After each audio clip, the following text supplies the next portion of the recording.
Latihan keras komando pasukan khusus.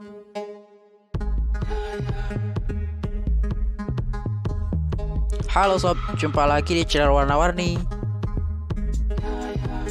Tentara Nasional Indonesia adalah salah satu cabang angkatan perang dan merupakan bagian dari Tentara Nasional Indonesia yang bertanggung jawab atas operasi pertahanan negara Republik Indonesia di darat. Tentara Nasional Indonesia atau TNI Angkatan Darat memiliki satuan elit yang tidak asing lagi bagi rakyat Indonesia, yaitu Komando Pasukan Khusus atau Kopassus. Satuan elit Kopassus yang memiliki khas baret merah dikenal sebagai pasukan elit TNI yang memiliki kelebihan di atas rata-rata. Setiap personel prajurit Korps Baret Merah yang dilatih dan digembleng secara khusus, konon katanya, satu orang prajurit Kopassus mampu menghadapi 10 orang musuh dengan gerakan cepat demi menuntaskan misinya. Bahkan, militer asing seperti tentara Amerika Serikat pun sangat takut dengan prajurit Korps Baret Merah yang memiliki kemampuan lebih di atas rata-rata. Bagaimana tidak, dalam sekian kali latihan bersama US Army, Kopassus telah menunjukkan kemampuannya yang membuat tentara Amerika Serikat geleng-geleng kepala. Prajurit Kopassus TNI AD mampu menghancurkan tumpukan batu atau benda keras lainnya seperti besi dengan tangan kosong.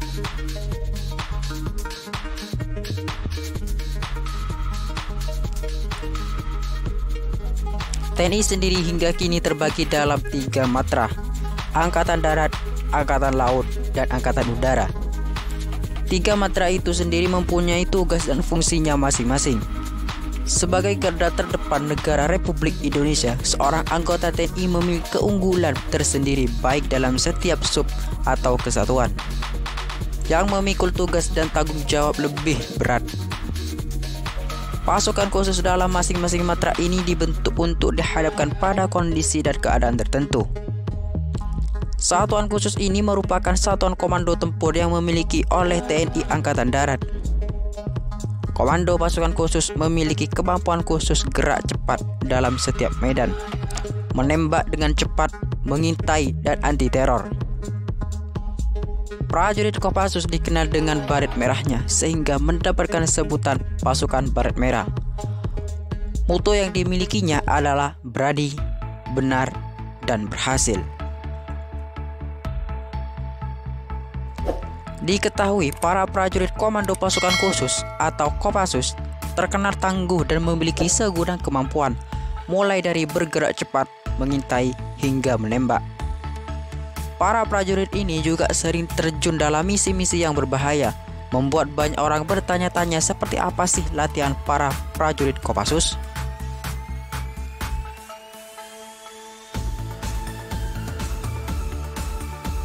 Dengan nama pasukan khusus, tentunya latihan prajurit Kopassus agak berbeda.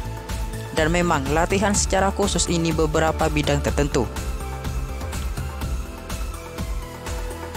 Latihan prajurit Kopassus sempat diceritakan oleh mantan Kepala Staf TNI AD Jenderal Purnomo Edi Wibowo dalam bukunya yang berjudul Purnomo Edi Wibowo dan Cetak Biru Indonesia ke Depan.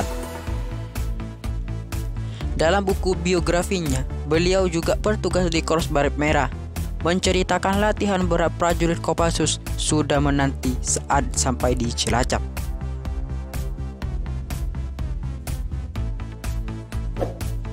Latihan tersebut merupakan latihan tahap ketiga yang disebut latihan tahap rawa laut. Calon prajurit komando berinfiltrasi melalui rawa laut. Di sini, materi latihan meliputi navigasi laut, survival laut, pelolosan, renang ponco, dan pendaratan menggunakan perahu karet. Para prajurit Kopassus harus mampu berenang melintasi selat dari Cilacap ke Nusa Kambangan. Dalam latihan tersebut, para calon prajurit Kopassus dilepas tanpa bekal pada pagi hari dan paling lambat jam 10 malam sudah harus sampai di titik tertentu.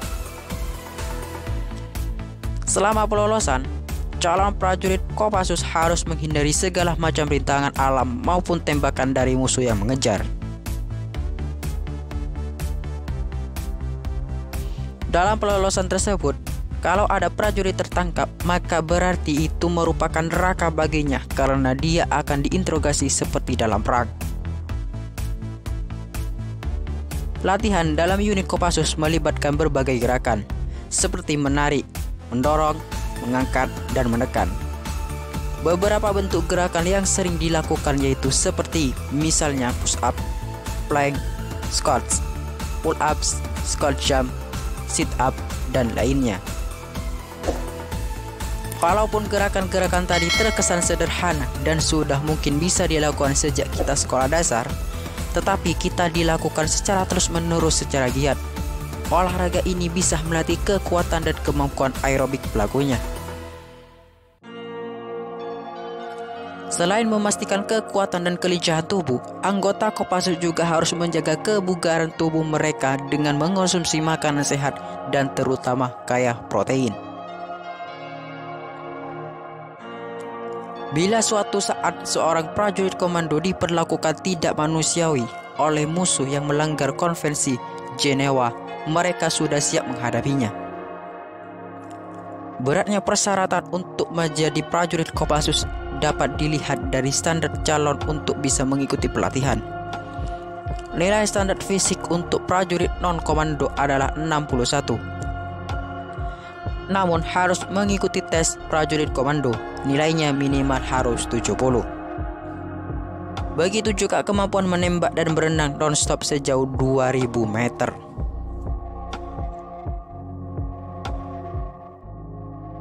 Salah satu yang gampang dipahami adalah cara rekrutmen anggota pasukan tersebut yang disebut-sebut hampir melampaui kemampuan manusia. Setiap prajurit Kopassus yang memiliki moto berani, benar, dan berhasil harus melewati Marfring atau rangkaian tes kesehatan, fisik, akademik, dan psikologi sebelum bisa mengenakan baret merah kebanggaan. Nilai yang harus dicapai pun harus sangat tinggi. Mereka harus bisa menghadapi beberapa rintangan dan tantangan yang sudah dihadapinya.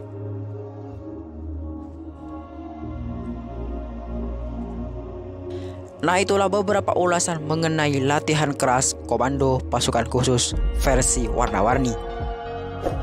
So, buat kalian jangan lupa like, comment, dan subscribe channel ini agar kami semakin bersemangat memberikan video unik dan menarik lainnya.